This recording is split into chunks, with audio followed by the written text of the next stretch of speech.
రాయబడి ఉంటుంది చూడండి. మోషే గుడారము అమర్చబోయినప్పుడు కొండ మీద నీకు చూపబడిన మాదిరి చొప్పున సమస్తమును చేయుటకు జాగ్రత్త పడుము అని దేవుని చేత హెచ్చరింపబడిన ప్రకారము ఈ యాజకులు పరలోక సంబంధమగు వస్తువుల ఛాయా రూపకమైన గుడారమునందు సేవ చేయుదురు. ఆమేన్. ఈ యాజకులు పరలోక సంబంధమైన కదండి వస్తువుల ఛాయ అంటే నీడ. ఈ భూమి మీద ఇప్పుడు మనం జరిగించే ఆరాధనలు, ఈ చర్చి, ఈ స్తుతి ఆరాధనలు, కుటుంబ ప్రార్థనలు, దేవాలయము, యాజకులు, ప్రధాన యాజకులు, బలులు, అర్పణలు, ఇవన్నీ ఏంటట? కేవలం నీడ. ఇది నిజం కాదు, ఇది కేవలం ఒక నీడ. నీడ ఎక్కడుంది అంటే నిజం ఒక్కడ ఉండాలిగా. నిజం లేకుండా నీడ ఉంటుందా? నిజం ఎక్కడున్నది? పరలోకమందు ఉన్నది. అది నిజమైన దేవుడు. హల్లెలూయా, ఆమేన్. భూమి మీద దాని నీడను మనం చూస్తున్నాం. నిజమైన ఆరాధన ఎక్కడుంది? పరలోకమందు ఉంది. ఈడ మనం చేసేది దాని యొక్క నీడ ఆరాధన. మనం చేసేదంతా అంటే దాని యొక్క ప్రతిబింబాన్నే మనం ఇక్కడ అవలంబింపజేస్తూ ఉన్నాం. ఎందుకు ఇంతగా మరి నీడ మనకు దేవుడు అనుగ్రహించాడు అనంటే, ఛాయారూపకంగా ఎందుకు ఏర్పాటు చేశాడంటే, మన సృష్టికర్త అయిన దేవుడు ఆరాధనకు యోగ్యుడు, స్తుతులకు పాత్రుడు కదండి. ఆయన సొంత ప్రజల చేత, ఆయన బిడ్డల చేత ఆయన స్తుతించబడాలని కోరుచున్నవాడు. అందుకే తన పోలికగా తన స్వరూపమందు దేవుడు నరులను సృజించాడు. వారితో పాటు ఆయన సహవాసం చేశాడు. ఏదెన్లో పెట్టాడు, చక్కగా సహవాసము చేశాడు. ఆకాశవాసులను సృజించారు, అవి ఆయనను స్తుతిస్తున్నాయి కదా. ఉన్నత స్థలములను సృజించాడు, ఆ నివాసులందరూ కూడా దేవుని స్తుతిస్తున్నారు కదా. స్తుతిస్తున్నా లేదా? ఆకాశవాసులారా, ఉన్నత స్థలముల నివాసులారా, వృద్ధులారా, బాలురారా, అవునా, చంటి బిడ్డలారా, ప్రతి ఒక్కరు కూడా, పక్షులు, చెట్లు, చేమలు, అవునా. మరి ఏ రీతిగా సముద్ర జల తరంగములు కూడా, ప్రకృతిలోని సమస్తమును కూడా ఆయనను స్తుతిస్తూ ఉన్నాయి. మరి ఏ రీతిగా స్తుతిస్తూ ఉన్నాయంటే, ప్రకటన గ్రంథంలో చూడవచ్చు, ఆయన పరిశుద్ధుడు, పరిశుద్ధుడు, పరిశుద్ధుడు అని. 4 జీవుల మధ్యలో సింహాసనాసీనుడై ఉన్న దేవుని నిత్యము రాత్రిం బగళ్ళు స్తుతిస్తూ ఉన్నాయి. 24 పెద్దలు వారి కిరీటములను ఆయన పాదముల ముందుంచి స్తుతిస్తూ ఉన్నారు కదండి. కోటాను కోట్ల దేవదూతలు పాడుతూ ఉంటారుగా స్తుతి ఆరాధనలో కదా. పరిశుద్ధుడు పరిశుద్ధుడనుచు పాడి స్తుతించుచుండగా నేను కూడా. అక్కడ జరిగేది నిజం, భూమి మీద జరిగేది నీడ, ఛాయ. అయితే ప్రతి ఆరాధనలో కూడా యాజకుడు అనేవాడు మధ్యవర్తి. యాజకుడు అనేవాడు దేవునికి మానవులకి మధ్యవర్తిగా ఉండి మన సమస్యలన్నింటినీ కూడా దేవునికి తెలియజేసేవాడు. ఎందుకంత అవసరమైంది? మధ్యవర్తి ఎందుకు అవసరమైంది? ఏదేను తోటలో దేవుడు సాక్షాత్తు ఆదాము అవ్వలతోటే సహవాసం చేశాడు. తండ్రి పిల్లలతో కలిసి ఉన్నంత ఉన్నతమైన ఆశీర్వాదాన్ని ఇచ్చాడు. ఫలించండి, అభివృద్ధి చెందండి, భూమిని నిండించండి, దాన్ని లోపరుచుకోండి, విస్తరించండి అన్న వాగ్దానం అంతా ఎడిపోయింది. ఇప్పుడు ఒక మధ్యవర్తి కావాల్సిన అవసరం ఏమొచ్చింది అంటే, మనుషుల యొక్క స్వార్థం అక్కడ సమస్యగా మారింది. అవిధేయత అనే పాపం. ఆ రోజు ఏముందండి నిజానికి? ఏదైనా తోటలో పని ఉందా చెప్పండి? నచ్చినట్టు తిరగవచ్చు, నచ్చింది తినవచ్చు, నచ్చినట్లు ఉండవచ్చు. అసలు ఏ రిస్ట్రిక్షన్ లేదు. There is only one commandment God has given, ఆ పండు తినొద్దు, అంతే కదండి. అది తప్ప ఎన్నో ఆజ్ఞలు ఉన్నాయా? ఈరోజు ఉన్న ఆజ్ఞలు ఉన్నాయా? లేవు. కండిషన్లే లేవు, రిస్ట్రిక్షన్సే లేవు. అది తినబాకండి. వాడు భూమి తినేది లేదు, విత్తనం నాటేది లేదు, పంట కోసేది లేదు, అమ్మేది లేదు, ఉడకబెట్టేది లేదు, మిర్చి మసాలా చల్లేది లేదు. రెడీమేడ్. నచ్చిన చెట్టుది నచ్చింది కోసుకొని హాయిగా తిని మంచిగా విలాసవంతంగా బ్రతకొచ్చు ఏదైనా తోటలో కదండి. ఎంత హాయిగా ఉంటుంది. పచ్చిక బయళ్ళలో ఉంటుందా ఉండదా? తోటలో అంటే ఎట్లుంటుంది?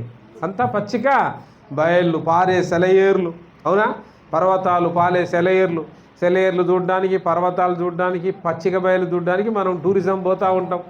డబ్బులు ఖర్చు పెట్టుకొని 4 ఫోటోలు దిగి ఓ 2 రోజులు ఉండి ఓ సంబరపడతా ఉంటాం. అలాంటి దాన్ని దేవుడు ఉచితంగా ఇచ్చాడు. ఏదైనా తోటలో ఉచితంగా ఇచ్చాడు. అప్పటికి ఇంకా పాపము లేదు, శాపము లేదు. మనుషుల యొక్క స్వార్థం, మీరు దేవతల వంటి వారవుతారు అనగానే గుట్టుకున మింగేశారు, అయిపోయారు. పాపం వల్ల వచ్చు జీతము అవిధేయత పాపమైంది, పాపం వల్ల మరణం వచ్చింది. కాబట్టి అప్పటి వరకు దేవుని పోలికలోను దేవుని స్వరూపములోను నరుడున్నాడు. మట్టితో చేయబడ్డాడు కానీ మహిమ దేహాన్ని కలిగి ఉన్నాడు. ఎప్పుడైతే పాపం చేశాడో ఈ మహిమ దేహం పుట్టుక్కుని ఎగిరిపోయింది. ఒంటి మీద బట్టలు పోయేలోగా అప్పుడేమర్థమైంది, మనం దిగంబరులమే అని చెట్టు చాటున దాక్కుని ఆకులు చుట్టుకొని, అయ్యో మనము దిగంబరులమే. దేవుడు అట్టి మహిమ దేహాలతో, దేవునికి ఎలాంటి దేహం ఉందో అట్టి మహిమ దేహాన్ని, ఎందుకంటే ఒక్కొక్క ప్రాంతంలో బ్రతకాలంటే ఒక్కొక్క రకమైన సూట్ కావాలా. నీళ్ళల్లో పోవాలి అని అంటే స్కూబా సూట్ వేసుకుంటేనే నీళ్ళల్లో నువ్వు బతుకుతావు. దానికి ఆక్సిజన్ ఉంటుంది, చేపలు నిన్ను గర్వవు, ఆ నీరు నీకు హాని చేయదు. మంటలు ఆర్పాలంటే మంటలు ఆర్పేటోడు ఎట్టబోతాడు, ఇట్నే ప్యాంట్ షర్ట్ వేసుకొని పోతాడా? ఆ సూట్ వేసుకుంటేనే మంటల్లో పైప్ పట్టుకొని పోయి ఆర్పగలడు. భూమి మీద ఉన్న వీటికే నీకు సూట్ ఉన్నప్పుడు పరలోకంలో ఉంటావు. ఆడ గురుత్వాకర్షణ శక్తి ఉండదు, సూర్యుడు ఉండడు, చంద్రుడు ఉండడు. మరి ఆడను బతకాలి అంటే దేవుని యొక్క మహిమ దేహాల చేత మనము కప్పబడాలి. దేవుడు అలానే సృజించాడు, తన పోలికగాను తన స్వరూపమందు. కానీ ఈ మహిమ దేహము పాపము ద్వారా పోయింది. వెంటనే ఏమైపోయింది, దిగంబరులం అనే సంగతి అర్థమైంది. అందుకే వెంటనే దేవుడు ఏం చేశాడు, వీరి దిగంబరులుగా ఉంటే హాని, కాబట్టి వీటికి చర్మము చొక్కాలను గుట్టిద్దామని కదా ఉందా. 3వ అధ్యాయంలో ఉంటుంది అనుకుంటా, చూడండి. ఆదికాండము 3వ అధ్యాయము 21వ వచనములో, అప్పుడు దేవుడైన యెహోవా 20 ఆదామునకును అతని భార్యకును చర్మపు చొక్కాయిలను చేయించి తొడిగించాను. అది వారి దిగంబరత్వాన్ని కాపడానికి అప్పటికప్పుడు ఒక బలినిచ్చాడు. ఒక గొర్రె చర్మాన్ని వాళ్ళకు కప్పాడు. అందుకే మన ఒంటి మీద చర్మం ఉంటుంది, ఆ చర్మము చేత కప్పబడతాం మనం. అంతకుముందు మన దేహాలంతా కూడా మహిమ దేహాలతో ఉండి, మరి దేవుడే నరులకు చర్మపు చొక్కాలను కుట్టించి మొట్టమొదటి బలి అర్పణ అనేది ఏదైనా తోటలో ఇచ్చాడు. ఆ తర్వాత ఏదేనులో నుంచి బయటికి గెంటివేయబడ్డారు. ఆశీర్వాదం కాస్త ఏమైందంటే ఇప్పుడు శాపంగా మారిపోయింది. అవునా? ఇప్పుడు దేవునికి నరులకు మధ్యలో ఏమొచ్చింది, పాపమనే అడ్డుగోడ వచ్చింది. మరి ఇప్పుడు దేవుడితో నరులు మాట్లాడాలంటే అవకాశం లేని పరిస్థితి. వారిద్దరి మధ్యలో ఒక మధ్యవర్తి కావాలి.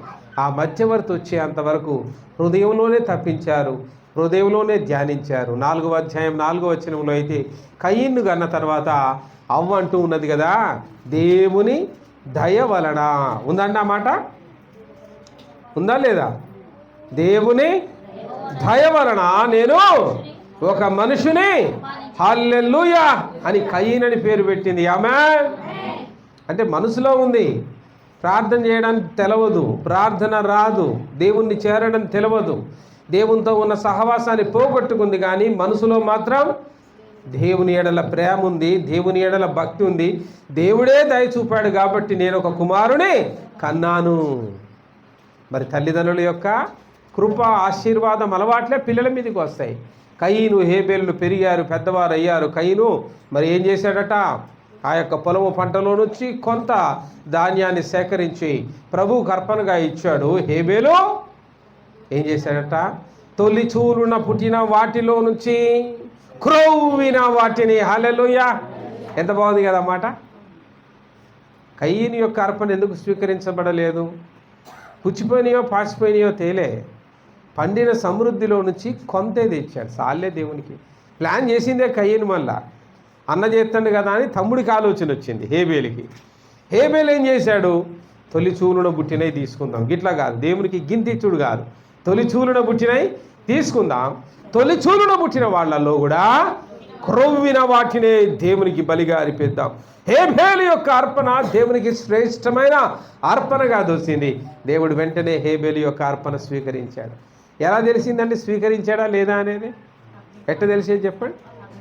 అంతే, ఇంకప్పటికి బలిపీఠం కూడా లేదు.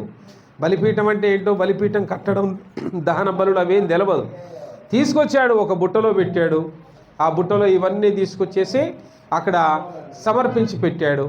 ఆ బుట్టలో సమర్పించి పెట్టిన తర్వాత అక్కడ ఏం జరిగింది?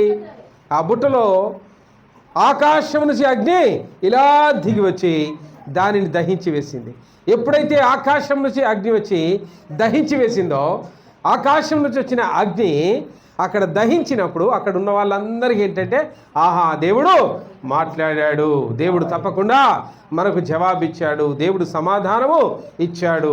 ఆ రీతిగా మరి హేబేలు అర్పణ స్వీకరించబడ్డం, మరి కయ్యను ఇచ్చిన దాన్ని ఎవరు కూడా స్వీకరించలేకపోవడం, దేవుడు అగ్ని కురిపించడం జరగలేదు, స్వీకరించడం జరగలేదు.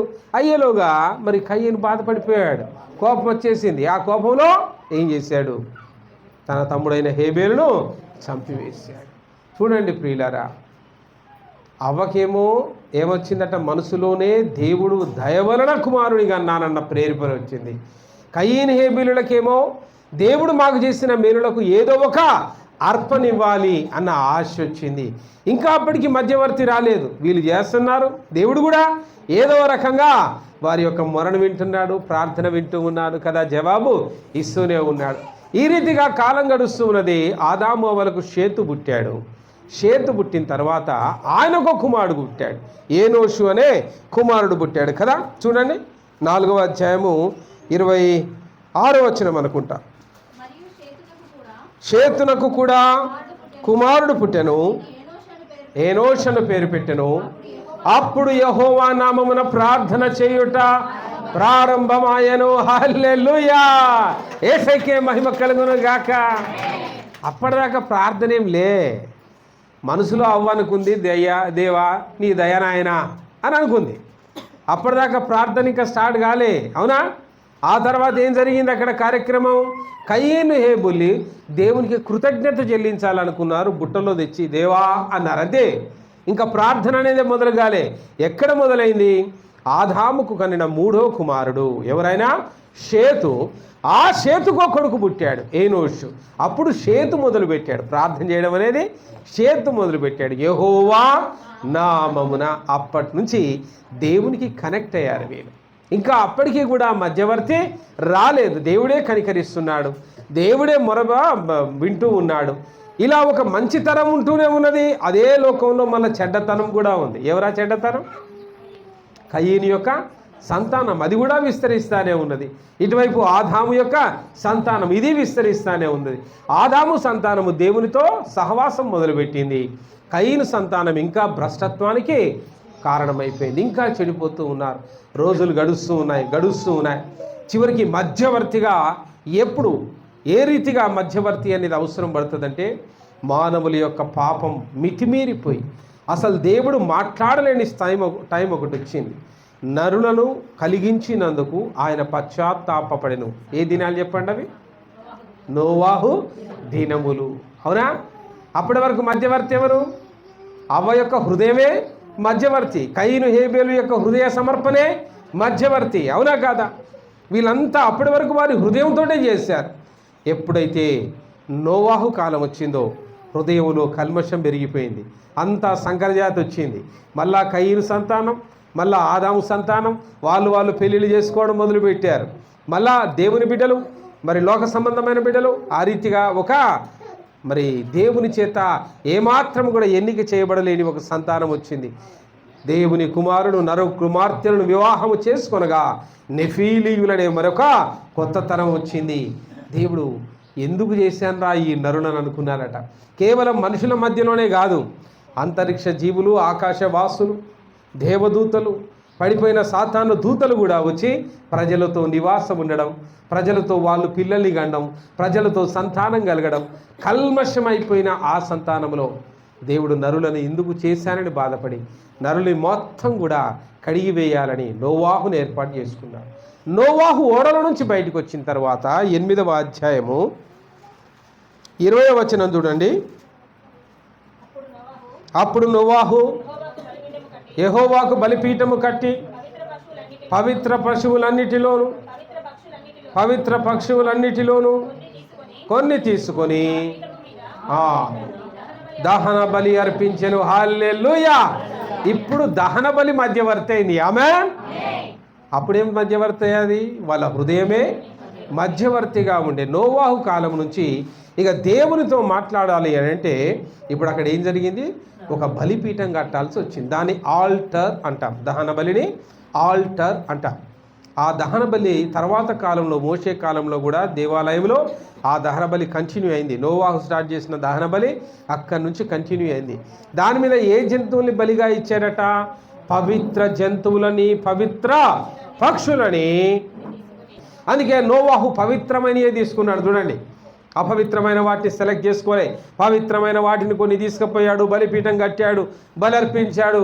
దేవాని యెహోవా నామమున ప్రార్థన చేయగా ఆకాశం నుంచి అగ్ని దిగి వచ్చి ఆ బలి దేవుడు స్వీకరించి ఏమంటాడు? మళ్ళీ ముందుకు చదివితే ఆ సువాసనను ఆయన నాగ్రహించి ఇక మీదట నరులను బట్టి భూమిని మరలా శపించను.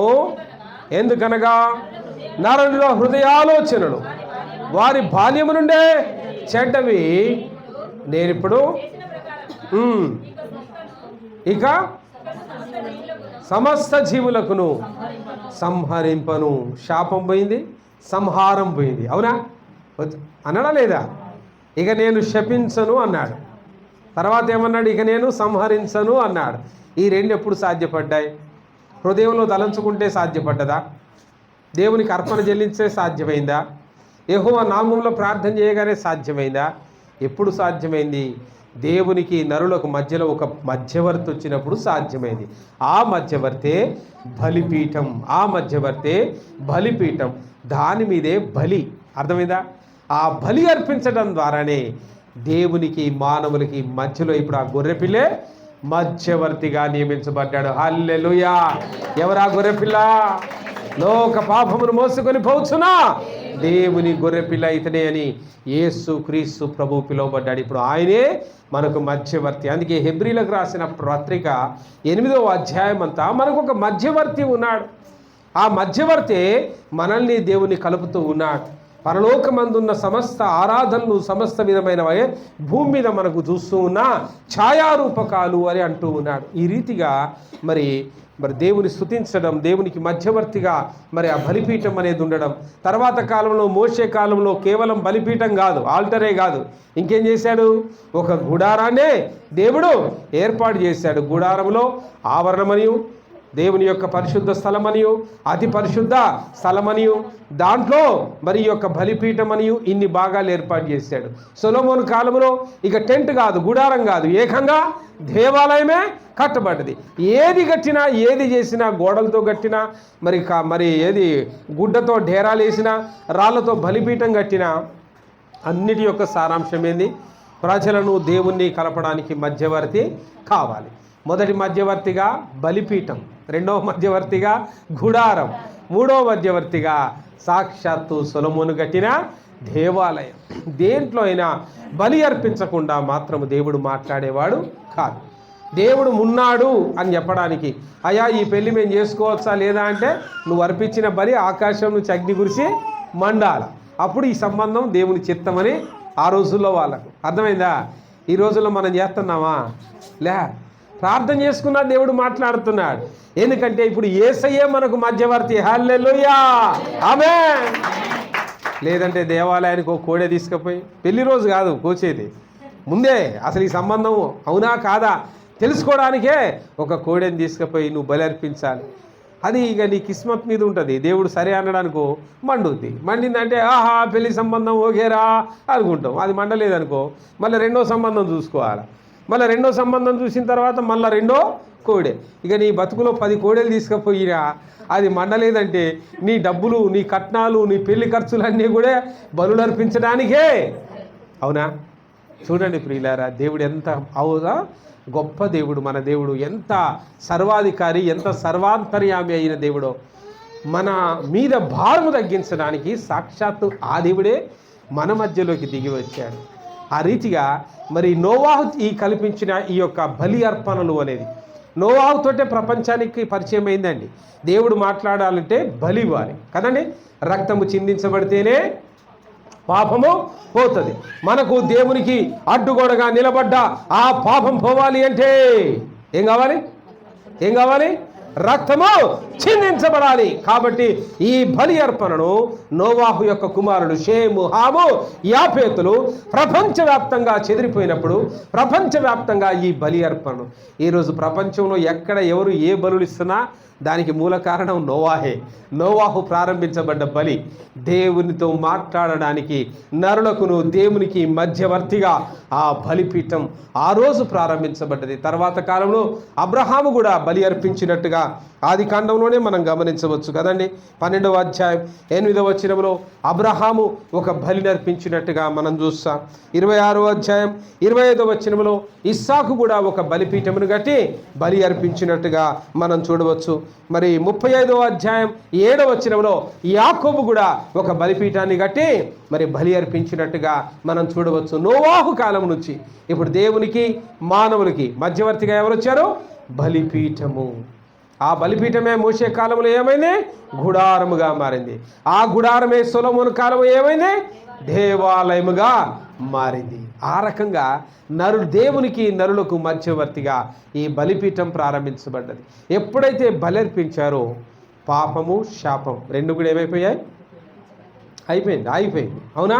ఇక నేను శపించను, ఇక నేను సంహరించను అని దేవుడే నోవాహుతో వాగ్దానం చేశాడు. యాకోబుతో ఏం వాగ్దానం చేస్తున్నాడు? 11వ వచనంలో చూడండి. 35వ అధ్యాయము 11వ వచనం. మరియు దేవుడు సర్వశక్తిగల దేవుడును మీరు ఫలించి అభివృద్ధి పొందుము. హల్లెలూయా! ఈ మాట ఎక్కడుండే? ఫలించి అభివృద్ధి పొందుము. ఆదాము అవ్వలను దీవించిన ఆ ఆశీర్వాదం మళ్ళీ తిరిగి ఎప్పుడు వచ్చింది? యాకోబు దగ్గరికి. అందుకే యాకోబును దేవుడు ఎలా మార్చాడు? ఇజ్రాయేలుగా. యాకోబు అంటే మోసగాడని అర్థం. ఇజ్రాయేలు అంటే దీవెనకు సాధనం. అతనే దీవెనకు కారకుడు. దేవునితో పోరాడి గెలిచినవాడు, పట్టుబట్టి రాత్రంతా జగడమాడి దేవుని దగ్గర ఆశీర్వాదాన్ని పొందుకున్నవాడు ఈ యొక్క యాకోబు. కాబట్టి యాకోబు కాలంలో దేవుడు దీవిస్తూ ఉన్నాడు ప్రజలను. ఏమని? మళ్ళా మీరు ఫలిస్తారు, మళ్ళా మీరు అభివృద్ధి చెందుతారు. ఈ రీతిగా మన మధ్యవర్తి అయిన బలిపీఠం మన యొక్క పాప శాపాలను పోగొట్టి తిరిగి దేవుడి ఆశీర్వాదాన్ని, ఆ యొక్క ఫలించి అభివృద్ధి పొందే కృపను, ఆశీర్వాదాన్ని తిరిగి మన కోసం తీసుకొని వచ్చింది. ఆమేన్. యేసుకే మహిమ కలుగును గాక. అందుకే 5వ వచనంలో అంటూ ఉన్నాడు, హెబ్రీలకు రాసిన పత్రిక 8వ అధ్యాయము 5వ వచనంలో ఏమంటూ ఉన్నారంటే, ఈ యాజకులు పరలోక సంబంధమగు వస్తువుల ఛాయారూపకమైన గుడారమునందు సేవ చేయుదురు. కాబట్టి యాజకులుగా ఇప్పుడు ఆనాడు బలిపీఠమైంది, ఆ బలిపీఠం గుడారమైంది, ఆ గుడారం దేవాలయముగా మారింది. ఆ దేవాలయంలో యాజకుడే దేవునికి నీ ప్రజలకు మధ్యవర్తిగా మారాడు. ఇప్పుడు ఆ యాజకుడే ఎవరు? ప్రభు అయిన యేసుక్రీస్తు ప్రధాన యాజకుడిగా. పాత నిబంధన అంతా కూడా ఛాయారూపం. ఇట్లుండాలా, అట్లుండాలి. నియమాలు, అవునండి, ఆజ్ఞలు, నియమాలు. వాటిని పాటించకపోతే శాపం. అవునా? పాత నిబంధన అంతా ఒక్క ఆజ్ఞ ఏదేనిలో మీరినందుకు మోషే ద్వారా 10 ఆజ్ఞలు వచ్చాయి. ఇజ్రాయేలు 10 ఆజ్ఞలు పాటించలేనందుకు మొత్తం 5 పుస్తకాలు వచ్చాయి. ధర్మశాస్త్రం అనే 5 పుస్తకాలు వచ్చాయి. అవునా? అంటే ఎంత భారం వాళ్ళ మీద మోపబడ్డది చూడండి. పిల్లగాడు పుడితే ఒక రకమైన బలి, అమ్మాయి పుడితే ఒక రకమైన బలి, పెళ్ళికి ఒక బలి, చావుకు ఒక బలి, ఇంట్లో చనిపోయారు దాన్ని ఈ రకంగా చేయాలి. ఈ పద్ధతిలో అన్ని కండిషన్సే. ఈరోజు కొత్త నిబంధనలో కండిషన్స్ ఉన్నాయా? చనిపోతే సమాధి చేస్తామంటే చేద్దాం, కాల్ చేస్తామంటే కాల్ చేద్దాం, నీళ్ళలో వేద్దామంటే వేద్దాం. ఎవడు కాదన్నాడు? నీ ఆచారం ఏదో, నీ కులం ఏదో, నీ పట్టింపు ఏదో, దాని ప్రకారం ఏముంది? మట్టితో చేయబడ్డ శరీరం మట్టికే కలుగుతుంది. పెద్దాడ పట్టింపు ఏముంది? వి అడ్జస్ట్ ఫర్ ఎవ్రీథింగ్. పెద్ద దేవాలయం ఉండాలి, సొలొమోను దేవాలయం, ఆడ ప్రార్థన చేస్తేనే దేవుడు వింటాడని ఉందా? లేదుగా. మనకు చేతనైంది కట్టుకుంటాం, ఇంటి మీద 4 గోడలు లేపుకుంటాం, రేకులు వేసుకుంటాం, దాంట్లోనే చేసుకుంటాం. ఇది కూడా లేదు అంటే ఇంట్లోనే కూర్చుంటాం. లేదండి, వినడా దేవుడు? వినడా? ఇప్పుడు యేసుక్రీస్తే మధ్యవర్తి. హల్లెలూయా. ఇప్పుడు బలిపీఠం లేదు, అవునా? గుడారము లేదు, దేవాలయము లేదు. ఇప్పుడు దేవునికి నరులకు మధ్యవర్తిగా నిజమైన ప్రధాన యాజకుడిగా ఎవరు చేరు?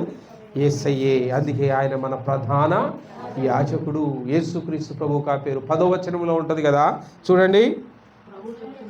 ఆ దినములైన తరువాత ఇశ్రాయేలు ఇంటి వారితో నేను చేయబోవు నిబంధన ఏదనగా, వారి మనస్సులను నా ధర్మ విధిని ఉంచెదను, వారి హృదయముల మీద వాటిని వ్రాయుదును. నేను వారికి దేవుడనయ్యుందును, వారి నాకు ప్రజలయ్యుందును. హల్లెలూయా. ఇక మధ్యవర్తి లేడు, నేనే దేవుణ్ణి, వాళ్ళు నా ప్రజలు. అయిపోయి ఇవన్నీ పోయినాయి. అందుకే ఛాయ. పాత నిబంధన అంతా కూడా ఛాయ, కొత్త నిబంధన అంతా కూడా నిజస్వరూపం. యేసు ప్రభు మన మధ్యలో, దేవుడు ప్రజలు కలిసి జీవించిన నిజస్వరూపం. కాబట్టి ఇప్పుడు మనకు ఆ బలులు లేవు, ఇప్పుడు మనకు ఆ పట్టింపులు లేవు, ఇప్పుడు మనకు ఆ ఆజ్ఞలు లేవు, అవునా?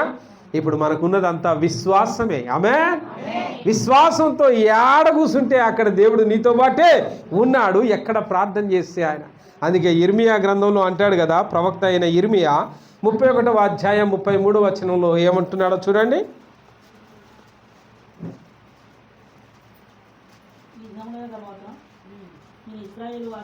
నేను ఇశ్రాయేలు వారితోనూ యూదా వారితోనూ చేయబోవు నిబంధన ఇదే, వారి మనస్సులను ధర్మ విధులను వారి హృదయం మీద దాని వ్రాసేదను. హల్లెలూయా. ఇక బండ మీద కాదు, బండ మీద రాసిండ్రు, అది బండకే ఉంచిర్రు. ఒకటి పాటించినందుకు 10 వచ్చింది, 10 పాటించినందుకు ఏకంగా ధర్మశాస్త్రమే దిగింది. కొన్ని వందల నియమాలు ఆయన పెట్టాల్సి వచ్చింది. ఎన్ని నియమాలు చేసినా కూడా పాపం మాత్రం మానలేదు. కాబట్టి ఇక మీకు కావాల్సింది పుస్తకాల మీదనో, తోలు దొట్టీల మీదనో, బండ మీదనో కాదు. అసలు మార్చాల్సింది నీ హృదయాన్ని.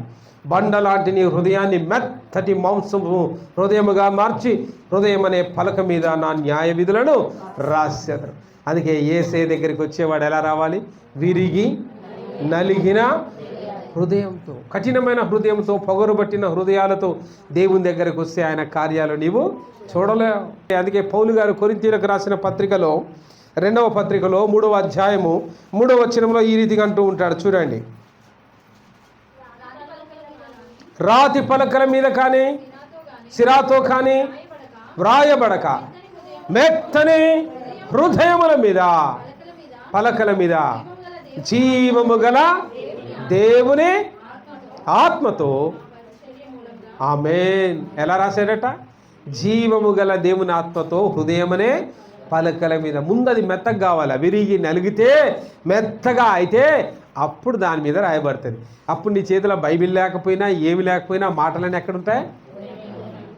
యెహెజ్కేలు గ్రంథం 36వ అధ్యాయం 26వ వచనంలో కూడా యెహెజ్కేలు ప్రవక్త ఈ రీతిగా అంటూ ఉన్నాడు, చూడండి.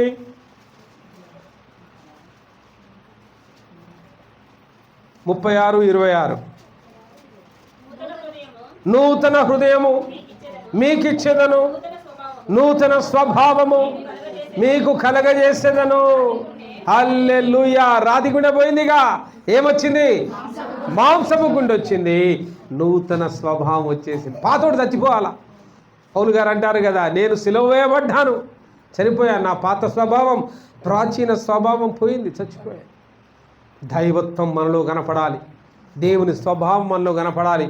ఆయన బిడ్డలముగా తండ్రి పోలికలు పిల్లల్లో కనపడ్డట్టుగా మన పరమ తండ్రి అయిన దేవుని పోలికలు మన జీవితంలో కనపడే విధంగా ఉండాలి. మరి పౌలు గారు ఇదే విధంగా హెబ్రీయులకు రాస్తూ 10వ అధ్యాయము 16వ వచనంలో ఈ రీతిగా అంటూ ఉంటాడు, చూడండి. ఏలయనగా ఆ దినములైన తర్వాత నేను వారితో చేయబోవు నిబంధన ఇదే, నా ధర్మ విధులను వారి హృదయములను నుంచి వారి మనస్సు మీద. హల్లెలూయా. యేసయ్యకే మహిమ కలుగును గాక. కాబట్టి ఇక పుస్తకాలు పోయినాయి, రాళ్ళు పోయినాయి, తోలు తుట్టెలు పోయినాయి, సిరా పోయింది, పేపర్ పోయింది, అన్నీ పోయి ఇప్పుడు ఏమొచ్చింది? హృదయం అనేడు. ఇది ఇక మధ్యవర్తి మళ్ళీ ఏడికి వచ్చాడు, హృదయమే మధ్యవర్తిగా మారాడు. మన హృదయమే నిజమైన దేవుని ఆలయం, మీరు ఎరగరా అంటాడు. పవిత్రంగా కాపాడుకోండి, హృదయాలోచనలు కాపాడుకోండి. పాత నిబంధన అంతా ఒక ఛాయ, కొత్త నిబంధన అంతా నిజ స్వరూపం. సాక్షాత్తు పరలోకమే భూమి మీదకి దిగి వచ్చింది యేసు క్రీస్తులా. హల్లెలూయా. కాబట్టి ఆయన మన మధ్యవర్తి, కాబట్టి ఆయన మన ప్రధాన యాజకుడు. 8వ అధ్యాయం 13వ వచనంలో ఒక మాట ఉంటుంది చూడండి. ఆయన కొత్త నిబంధన అని చెప్పుట చేత మొదటిది పాతదిగా, హల్లెలూయా, పాతదిగా చేస్తున్నాడు. కాబట్టి నీ బైబిల్ ఓపెన్ చేసి చూసుకుంటే పాత నిబంధన, కొత్త నిబంధన అని 2 నిబంధనలు కనపడతాయి. పాత నిబంధన అంతా ఛాయ, ఇట్లా చేస్తే ఇట్లా ఇది, ఇట్లా చేస్తే ఇట్లా ఇది, ఇట్లా చేస్తే ఇట్లా ఇది, ఛాయ. నిజమంతా ఎక్కడుంది? ఇప్పుడు నువ్వు పాటించాల్సింది, అనుసరించాల్సింది, వెంబడించాల్సింది ఏంటి? ఎక్కడుంది? కొత్త నిబంధన. ఒకే ఒక బలిగా యేసయ్య లోక పాపములు మోసుకొని బలి అయిపోయాడు. ఆయనే మన మధ్యవర్తి, ఆయనే మన ప్రధాన యాజకుడు. కాబట్టి కొత్త నిబంధనకు వారసులం. మనం ఎవరమండి ఇప్పుడు? కొత్త నిబంధన వారసులం. సాక్షాత్తు నిజం, దేవుని యొక్క నిజం అనే నిజ స్వరూపంలో జీవిస్తున్నాం. పాత నిబంధన ఛాయ, కొత్త నిబంధన దాని యొక్క నిజ స్వరూపమై ఉన్నది. అందుకే అది పాతగిలను అంటున్నాడు. ఏది పాతగిలి ఉడిగిపోవునో అది అదృశ్యమగుటకు సిద్ధముగా ఉన్నది. హల్లెలూయా. ధర్మశాస్త్రాన్ని పాటించడం ద్వారా ఒక మంచి వ్యక్తిగా, ఒక భక్తుడిగా జీవించగలవే. కానీ పరలోకం చేరాలన్నా, తిరిగి తండ్రి నువ్వు గెలవాలన్నా, నేనే మార్గం, నేనే సత్యం, యేసయ్య ద్వారా తప్ప మరి ఎవరి ద్వారా కూడా తిరిగి ఆ ఏదేను తోటలో తిరిగి దేవుని నీవు కలగలేవు. ఆ నిత్యత్వం నుంచి తిరిగి నిత్యత్వంలో కలపడం కోసం దేవుడే మధ్యవర్తిగా వచ్చాడు. కాబట్టి వెంబడించాల్సింది ఛాయను కాదు, ఆచారాలను కాదు, పద్ధతులను కాదు, ధర్మశాస్త్ర విధులను కాదు. వెంబడించాల్సింది దేన్ని? నిజమైన వ్యక్తిని, నిజమైన దేవుణ్ణి, నిజ స్వరూపాన్ని. అది కొత్త నిబంధనలో దాగి ఉన్న మన ప్రధాన యాజకుడైన యేసు క్రీస్తు ప్రభు. హల్లెలూయా. అట్టి కృపా తండ్రి దేవుడు ప్రభు అయిన యేసయ్య మనందరికీ అనుగ్రహించును గాక. ఆమేన్. రండి ప్రార్థన చేసుకుందాం, మోకరిద్దాం.